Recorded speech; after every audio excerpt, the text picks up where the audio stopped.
aquí también habría que irse a los orígenes para entender lo que está pasando y no fijarnos en el día a día, ¿sí? Este colapso financiero y económico que estamos viendo es el resultado de dos fraudes inmensos que estamos pagando todos. El primer fraude acontece en 1913, ¿sí? El 22 de diciembre de 1913, cuando en Estados Unidos un pequeño grupo de banqueros sionistas, ¿sí?, de la banca israelí anglosajona, le quitan al Congreso estadounidense la facultad de emitir los dólares, de emitir el dinero, y se la adjudican a ellos, con la creación de la Reserva Federal, ¿sí? Y tan fraudulenta fue que esperaron a las Navidades, cuando el Congreso ya había suspendido sus sesiones, y dejaron que los congresistas que se oponían al acta de la Reserva Federal se fueran ya a partir el pavo a su casa, y se quedaran en Washington solamente los que estaban a favor, y con ellos, ¿sí?, en un día lo aprobó la Cámara Baja, y esa misma noche la pasaron al Senado y la aprobó. Todavía cuando se la presentaron al presidente Wilson para que la firmara y la publicara, dijo, pero ¿cómo? Si el Congreso está en receso, o sea, jamás se ha dado que se apruebe una ley estando el Congreso en receso. Y entonces llamaron a el banquero sionista, nuevamente, que había sido el mayor financiero de su campaña, se presentó en su oficina y le dijo, tú firmas esto. Y se dice que Wilson se fue a la tumba pocos años después con el gran pesar, incluso declarado públicamente, que lo que él firmó era el más grave perjuicio para el pueblo estadounidense, porque a partir de entonces la emisión del dinero se le quitó al Congreso y al Estado y se le dio a un pequeñito grupo privado que tiene la facultad de emitir irresponsablemente todo el billete que quiere y además pedirle intereses al gobierno de Estados Unidos por el dinero que le suministra y cargárselo al pueblo por los impuestos. El segundo gran fraude sucede el 15 de mayo de 1971. ¿Por qué?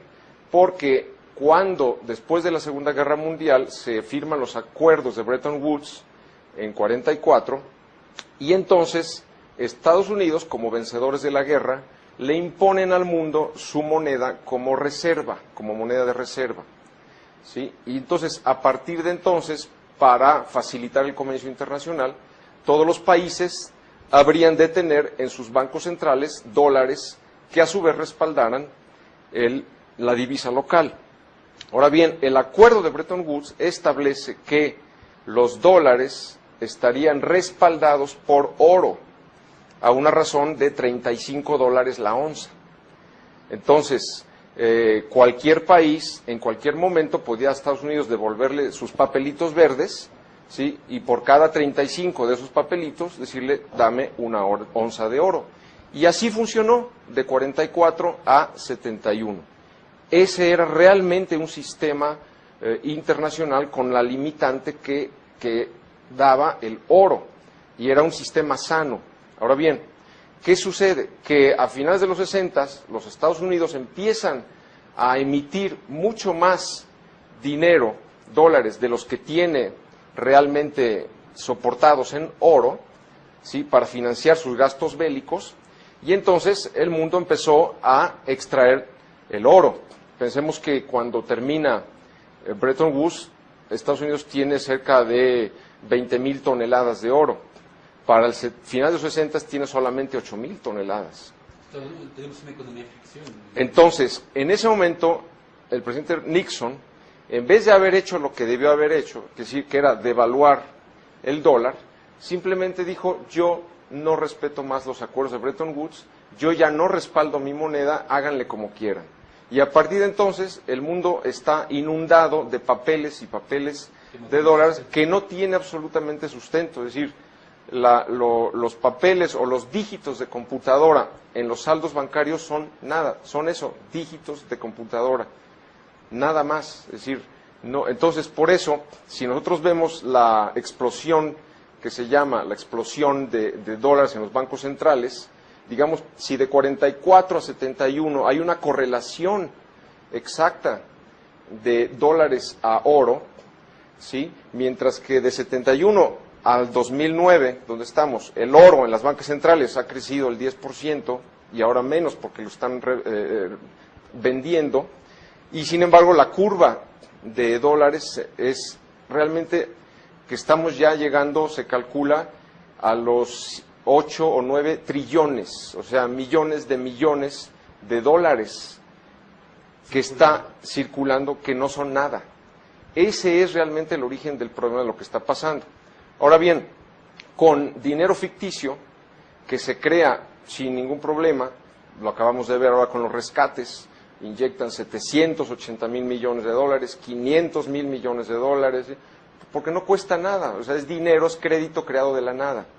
Entonces, en ese sistema de banca fraccional que se llama, tú puedes hacer lo que quieras, puedes piramidar la deuda, puedes hacer derivados, puedes hacer cantidad de sofisticaciones financieras, con el agravante de que hasta 71, digamos que el 70% de la economía era economía productiva y solo el 30% eran circuitos financieros, y hoy día es a lo contrario. Hoy día el 70% de los circuitos financieros es pura especulación y el 30% es economía que se va muriendo precisamente por todo este fraude. Estamos en este momento, digamos, en la segunda fase de la crisis. La primera fue la crisis de los créditos chatarra, los subprimes.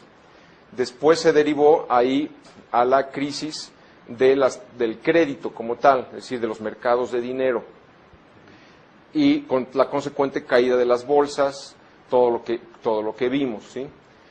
Viene ahora la quiebra, la explosión de la burbuja de las tarjetas de crédito, que también los mayores bancos de Estados Unidos, sus 60, 70, 80% proviene de las tarjetas de crédito, y viene después la tercera fase, que es todavía peor, que es el colapso de los bonos del Tesoro.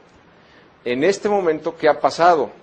Que cuando se vino toda esta volatilidad en los mercados, pues los capitales corrieron a los bonos del Tesoro, por un lado, a asegurarse, ¿sí? Y por otro lado, porque muchas de las deudas se estaban desapalancando, eran en dólares, las deudas internacionales. Entonces el dólar subió un poco, pero ¿qué sucedió? Que se infló tanto ahora esa burbuja de los bonos del Tesoro, que ahora ya nadie la quiere. Y se dio ya a finales del 2008, por ejemplo, que el bono del Tesoro emite bonos con 2% negativo, cosa que nunca se había dado. Es decir, ¿qué quiere decir? Y la gente los está comprando.